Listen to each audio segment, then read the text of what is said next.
اماں حسین تمہاری قسم، ورنہ میں یہاں موت کے منہ میں کیوں آتا؟ میں نے کچھ اس طرح دردناک انداز میں کہا کہ وہ پسیج گئی۔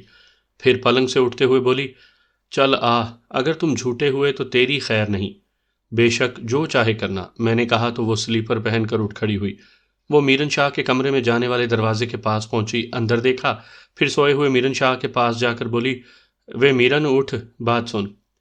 اپنی اماں کی آواز پر وہ چونک اٹھا، پھر جیسے ہی اس کی نگاہ اپنی اماں کے پیچھے کھڑے مجھ پر پڑی تو اسے جیسے کرنٹ سا لگا۔ وہ پلنگ پر سیدھا ہو کر بیٹھتے ہوئے وحشت زدہ انداز میں بولا، تم یہاں کیسے؟ میں تم سے سچ کہنے آیا ہوں، میں نے سنجیدگی سے کہا تو شدت حیرت سے میری طرف دیکھتا ہوا بولا، سچ؟ یہ کیا بکواس ہے؟ دیکھ میرن شاہ، میں یہاں آ کر تمہیں سوئے ہوئے کو مار بھی سکتا تھا، لیکن میرا ایسا کوئی ارادہ نہیں۔ میں تم سے بات کرنا چاہتا ہوں، اگر بات سننی ہے تو سنو، ورنہ میں جا رہا ہوں۔ پھر مجھے روکنا نہیں، اس کا نتیجہ تم جانتے ہو۔ میں نے اکڑ لہجے میں درشتی سے کہا تو وہ ایک دم سے سہم گیا، پھر بولا، بولو بات کیا ہے؟ مجھے یہاں دیکھ کر تمہیں حیرت نہیں ہوئی کہ یہاں رہتے ہوئے کبھی میں نے تیرے گھر کی دہلیز پار نہیں کی، اور آج پہلی بار تیرے کمرے میں آیا ہوں؟ سوچا ایسا کیوں ہے؟ میں نے دبے دبے غصے میں کہا۔ ایسا کیوں؟ اس نے تیزی سے پوچھا۔ مجھے یہاں پیروزہ مائی کے بندے چھوڑ کر گئے ہیں۔ پیروزہ نے مجھ سے سودا کیا ہے کہ میں تجھے قتل کر دوں۔ میں نے سکون سے کہا تو یہ لفظ اس پر بم کی مانند گرے۔ وہ ہونکوں کی مانند میری جانب دیکھنے لگا۔ ایک لمحے کو تو مجھے یوں لگا جیسے اس میں جان ہی نہ رہی ہو، پھر جیسے اسے میرے لفظوں کی سمجھ آ گئی ہو۔ اس نے نفی میں سر ہلاتے ہوئے کہا، نہیں، ایسا ممکن نہیں ہو سکتا۔ مجھے معلوم ہے تم یہی کہو گے، لیکن سچ یہی ہے، میں نے کہا۔ مگر وہ کیوں کہے گی؟ اس نے وحشت زدہ انداز میں پوچھا۔ میں نہیں جانتا، مجھے اگر تمہیں قتل کرنا ہوتا تو اب تک کر چکا ہوتا۔ یہ دیکھو، میرے پاس پسٹل ہے، اس کا میگزین بھی بھرا ہوا ہے۔ بتاؤ، فائر کرنے میں وقت لگے گا یا تم سے بات کرنے میں؟ میں نے وہ بات کہہ دی جس سے وہ تذبذب میں پڑ گیا۔ کچھ دیر سوچنے کے بعد بولا، پھر تم نے مارا کیوں نہیں اب تک؟ میری اور تمہاری کوئی دشمنی ہے؟ میں نے اس پر سوال کر دیا۔ نہیں، میرا خیال ہے کہ نہیں۔ پیروزہ ہی نے بتایا تھا کہ بندے مجھے تلاش کرتے ہوئے آ رہے ہیں۔ اس کے بندے بھی میرے ساتھ تھے، میں نے اکیلے تو اتنے سارے فائر نہیں کر دیے۔ میں نے دلیل دی تو اس کی آنکھیں کھل گئیں۔ وہ سوچنے لگا، وہی تو، پھر تم نے مجھے مارا کیوں نہیں اب تک؟ اس نے پھر وہی سوال کر دیا تو میں نے سکون سے کہا، اس لیے کہ میں تمہیں اس کے سامنے لے جانا چاہتا ہوں۔ سودا اپنی جگہ، میں کوئی پیشہ ور قاتل نہیں، مجھے واپس جانا ہے۔ تم لوگوں کے جھنجٹ میں نہیں پڑنا۔ تم لوگوں کی کوئی دشمنی ہے تو خود سنبھالو، یا تو مجھے خود قصبے تک چھوڑ کے آؤ، یا پھر پیروزہ کے سامنے جا کر معاملہ حل کرو۔ میں نے کہا تو اس کا چہرہ غصے میں تمتمانے لگا۔ بات تو ٹھیک کر رہا ہے علی زین، اماں نے کہا تو میرن شاہ نے اپنا فون نکالتے ہوئے تیزی سے کہا، میں بلاتا ہوں اسے یہاں۔ نہیں میرن شاہ جی نہیں، وہ سمجھ جائے گی کہ کچھ نہ کچھ ایسا ہو گیا ہے جو تم اس طرح فون کر رہے ہو۔ اس کے سامنے اس کے منہ سے اپنے قتل کی بابت سنو۔ میں نے طنزیہ انداز میں کہا تو وہ رک گیا، پھر غصے میں بولا، اور اگر ایسا نہ ہوا پھر تم جو چاہے سزا دینا، اماں حسین ضامن ہے۔ میں نے تیزی سے کہا تو وہ چند لمحے سوچتا رہا، پھر ایک دم سے پوچھا، کہاں ہے وہ؟ چلو اس کے پاس۔ وہ اس وقت گوپے پر ہے، اس نے میرا وہیں انتظار کرنا ہے۔ میں نے کہا، پھر سانس لیتے ہی کہا، تم چاہو تو اپنے بندے ساتھ لے سکتے ہو۔ وہ تو میں کر لوں گا، تم چلو، اس نے کہا، اور پلنگ سے اتر کر جوتے پہنے، سرہانے پڑی چابیاں اٹھائیں اور چلنے کے لیے تیار ہو گیا۔ تب تک میں نے آگے بڑھ کر دروازہ کھول دیا۔ میں بھی چلتی ہوں تمہارے ساتھ، پوچھتی ہوں اس ڈائن سے، اماں حسین نے کہا تو اس کا جواب میرن شاہ نے نہیں دیا۔ وہ چل پڑا تو اماں بھی اس کے پیچھے بڑھی۔ وہ تیزی سے صحن میں کھڑی 4 وہیل کی جانب بڑھا۔ نیل گوں روشنی پھیل گئی تھی جس میں ہر شے واضح ہو رہی تھی۔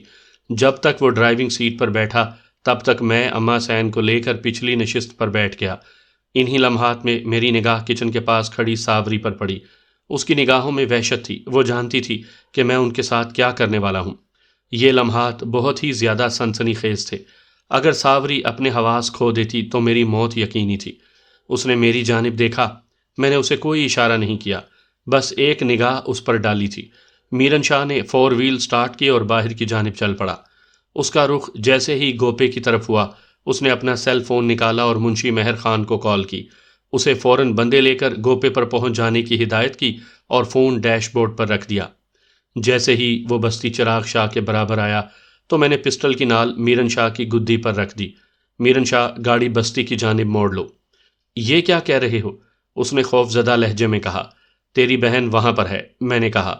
کیا مطلب؟ وہ گوپا؟ اس نے کہنا چاہا تو میں نے پسٹل کا دباؤ بڑھاتے ہوئے کہا، جیسا کہہ رہا ہوں ویسا کر۔ میرے دوسرے ہاتھ میں بھی پسٹل ہے۔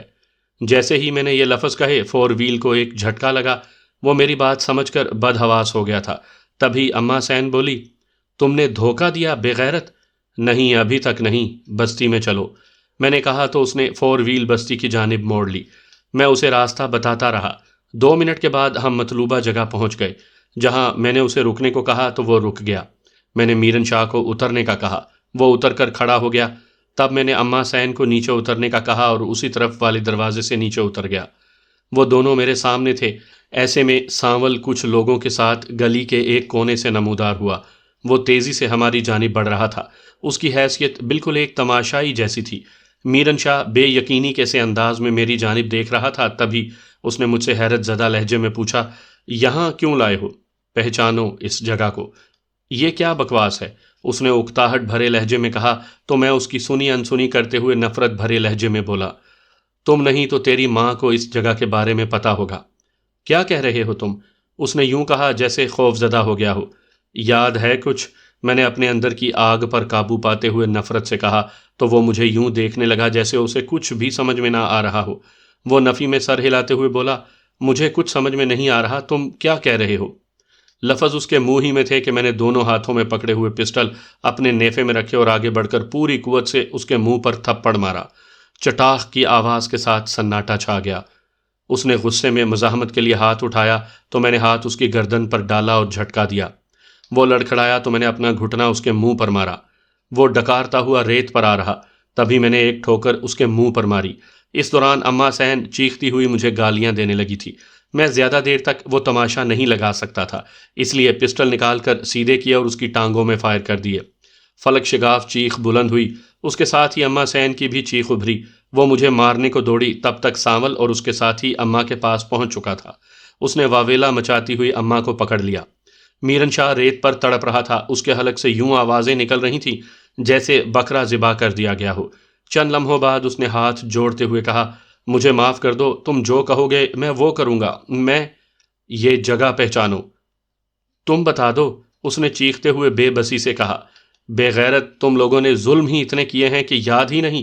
یہ کہہ کر میں اماں کے پاس جا پہنچا اور اس کے بال پکڑ کر بولا، اللہ بخش رہتا تھا کبھی یہاں پر، جسے تیرے شوہر سیدن شاہ نے صرف اس لیے مروا دیا تھا، اس کی بہن تیرے اس بے غیرت بیٹے کو پسند آ گئی تھی۔ میں نے اماں کو چھوڑا اور میرن شاہ کے منہ پر ٹھوکر مارتے ہوئے چیخ کر پوچھا، کچھ یاد آیا بے غیرت؟ تم کون ہو؟ میں کوئی بھی ہوں، یاد کرو۔ تم نے، تیرے باپ نے اور اس عورت نے اللہ بخش کی بہن پر ظلم کیا۔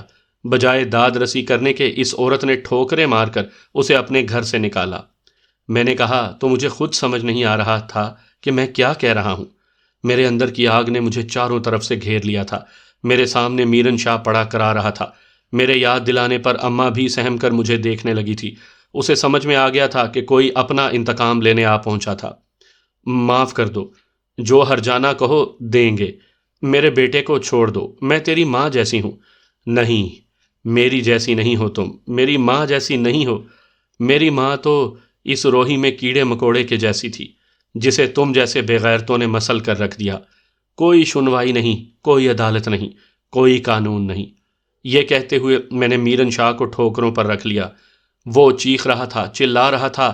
اماں نے بلکتے ہوئے کہا، چھوڑ دو، رب کا واسطہ چھوڑ دو۔ یہ سانول، اس کی منگیتر وسائی، اس کا کیا قصور تھا؟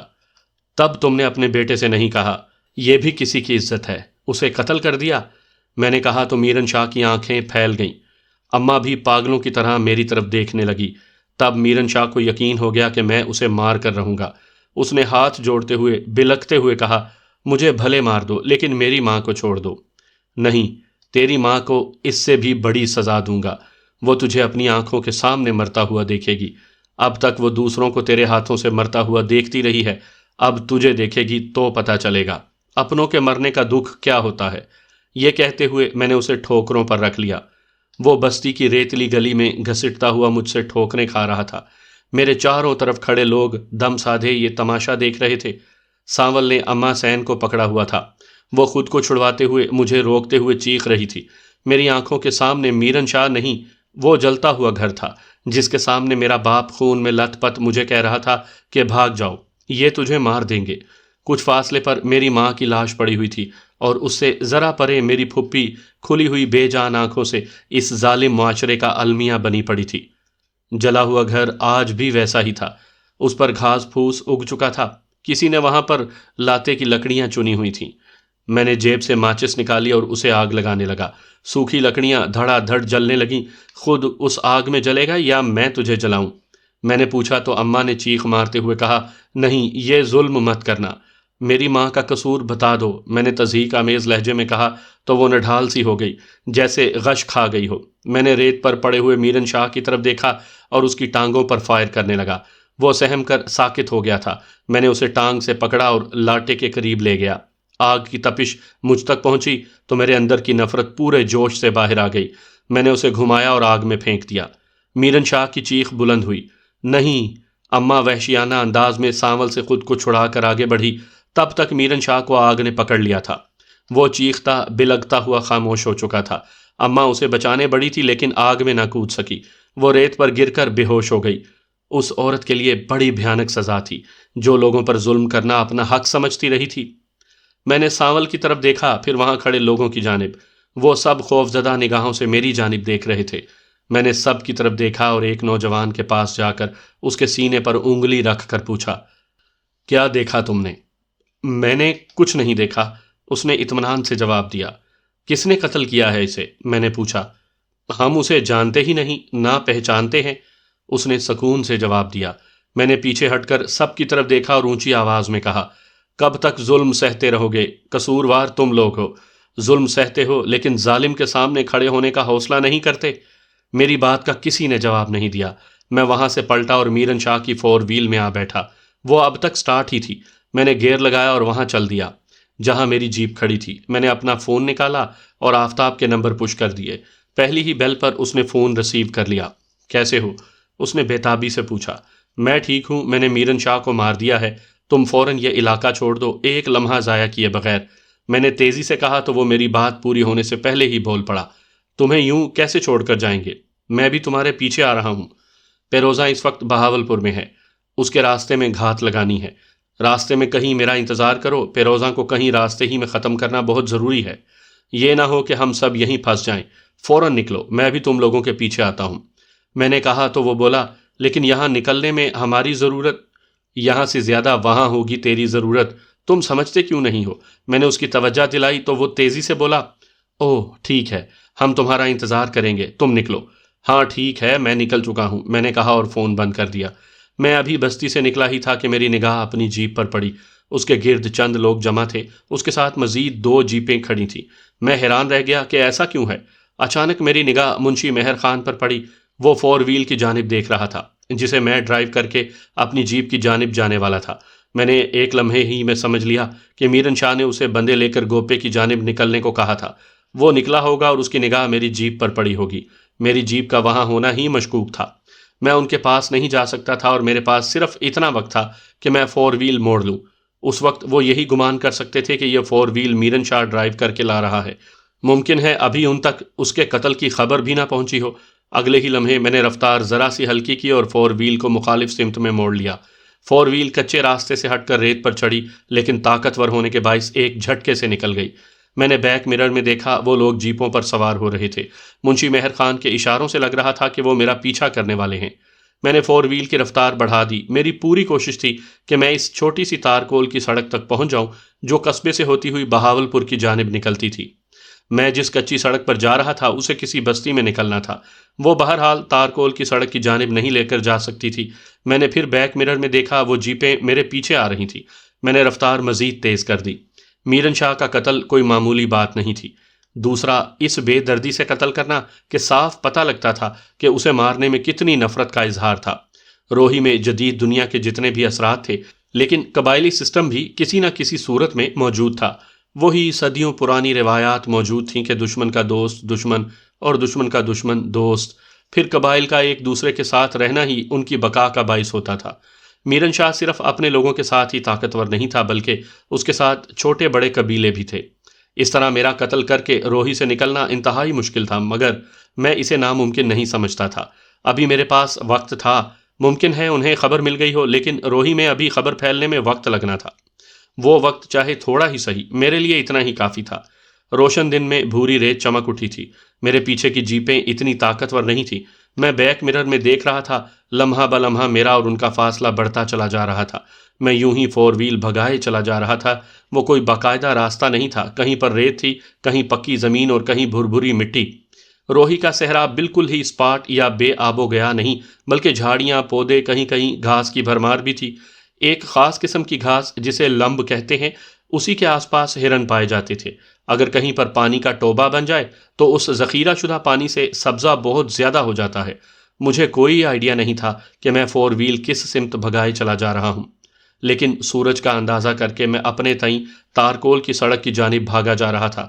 میری کوشش یہی تھی کہ میں جتنی جلدی ہو سکے ان کی نگاہوں سے اوجھل ہو جاؤں، پھر راستہ تلاش کرنا اتنا مشکل نہیں تھا۔ مجھے فور ویل بھگاتے تقریباً آدھا گھنٹہ ہو گیا تھا۔ میرے پیچھے آنے والی جیپیں اب دکھائی نہیں دے رہی تھیں۔ مجھے یقین ہونے لگا کہ میں انہیں جل دینے میں کامیاب ہو گیا ہوں۔ تب میں نے یہ سوچنا شروع کر دیا کہ اب مجھے تارکول کی سڑک کی جانب بڑھنا چاہیے۔ ایک اونچے ٹیلے پر کافی بڑی بڑی جھاڑیاں تھیں۔ میں نے اس کی اوٹ میں فور ویل کھڑی کی اور فون نکال کر آفتاب کے نمبر ملانے لگا۔ چند لمحوں بعد ہی میرا اس سے رابطہ ہو گیا۔ کہاں ہو تم؟ اس نے پوچھا۔ یہی میں تم سے پوچھنے والا ہوں۔ میرے ہر طرف ریت ہی ریت ہے، ٹیلے ہی ٹیلے ہیں، جس طرف سڑک ہے وہ سمت سمجھ میں بھی نہیں آ رہی۔ میں نے اسے اپنا مسئلہ بتایا تو وہ بولا، ہم اس وقت سڑک سے ذرا ہٹ کر کھڑے ہیں لیکن ہیں پاس ہی، تو پھر کمپاس کی مدد سے مجھے سمت بتاؤ۔ میں نے کہا تو وہ بولا، 1 منٹ، میں ابھی تمہیں بتاتا ہوں۔ میں انتظار کرنے لگا۔ اگلے 2 منٹ میں مجھے اس نے سمت کے بارے میں سمجھا دیا۔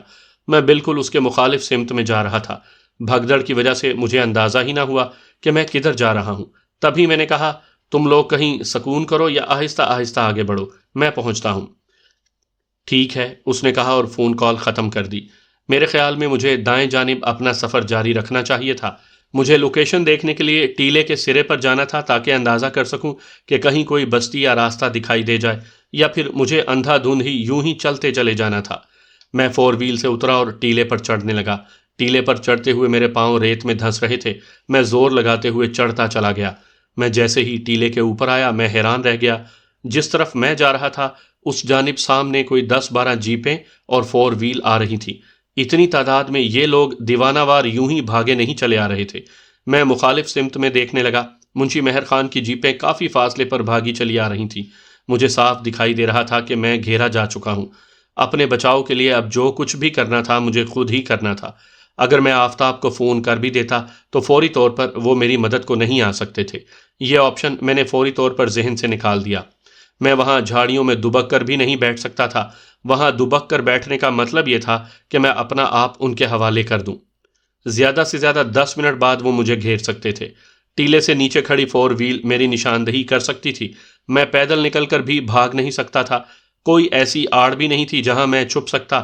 زیادہ سے زیادہ میں کسی ٹیلے کی آڑ یا اوٹ میں ہو کر بیٹھ جاتا، اپنے اوپر ریت ڈال کر چھپ جاتا، لیکن کب تک؟ میں نے تیزی سے سوچا اور رسک لینے کا سوچ کر ٹیلے سے نیچے اترنے لگا۔ ٹیلے پر چڑھتے ہوئے دیر لگتی ہے، اترنے میں نہیں۔ میں فوراً نیچے اترا، ڈرائیونگ سیٹ پر جا بیٹھا۔ وہ لوگ میرے پیچھے اور آگے کی سمت سے آ رہے تھے۔ میں نے درمیان میں دائیں جانب کا رخ کیا اور فور ویل بھگا دی۔ میں نہیں جانتا تھا کہ میرا اور سڑک کے درمیان فاصلہ کتنا ہے۔ مجھے ہر حال میں وہاں سے نکلنا تھا۔ میں جیسے ہی ان ٹیلوں کے درمیان سے نکل کر قدرے پکی زمین پر آیا، جسے مقامی زبان میں پک کہتے ہیں۔ سامعین کرام، آپ سن رہی ہیں ایک جاسوسی اردو کہانی جس کا نام ہے اناگیر۔ یہ اس سلسلے کی قسط نمبر 15 ہے۔ مجھے امید ہے آپ کو میری یہ کاوش پسند آ رہی ہوگی۔ آپ نے اگر ابھی تک میرا چینل کہانی گھر سبسکرائب نہیں کیا تو ابھی میرے چینل کو سبسکرائب کر کے بیل نوٹیفیکیشن آن کر لیجئے تاکہ آنے والی ہر نئی کہانی کی اطلاع بروقت آپ تک پہنچ سکے۔ میں جیسے ہی ان ٹیلوں کے درمیان سے نکل کر قدرے پکی زمین پر آیا جسے مقامی زبان میں پک کہتے ہیں، تبھی میری نگاہ دائیں بائیں گاڑیوں پر پڑی۔ بلا شبہ وہ مجھے دیکھ چکے تھے اور میری جانب بڑھ رہے تھے۔ یہی میرے امتحان کا وقت تھا۔ میں نے اپنے حواس قابو میں رکھتے ہوئے 4 وہیل کی رفتار مزید تیز کر دی۔ میں زیادہ سے زیادہ 2-2.5 کلومیٹر تک گیا ہوں گا۔ دونوں طرف کی گاڑیاں میرے نزدیک ہو گئی تھیں۔ میں نے ایک ہاتھ سے اسٹیئرنگ سنبھالا اور اپنے نیفے سے پسٹل نکال لیا۔ میرا اگر آخری وقت آ ہی گیا ہے تو میں اکیلا تو نہ مروں، کچھ لوگوں کو اپنے ساتھ لے کر آخری وقت تک مقابلہ کرتے ہوئے مروں۔ میری سب سے بڑی خواہش یہی تھی کہ میں منشی مہر خان کو ماروں۔ دونوں طرف کی گاڑیاں میرے نزدیک ہو گئی تھیں۔ اچانک ان گاڑیوں سے فائرنگ ہونے لگی جو منشی مہر خان کی مخالف سمت سے آ رہی تھی۔ ایک لمحے کو میرا دل میری کن پٹیوں میں دھڑکنے لگا۔ مجھے اپنا سانس رکتا ہوا محسوس ہوا کہ اب میرا آخری وقت آ گیا ہے، لیکن اگلے ہی لمحے میری حیرت کی انتہا نہ رہی جب میری 4 وہیل کا ٹائر پھٹنے کے ساتھ ہی منشی مہر خان والی جیپوں پر فائرنگ ہونے لگی تھی۔ میں زیادہ دور نہ جا سکا، 4 وہیل وہیں رک گئی تھی۔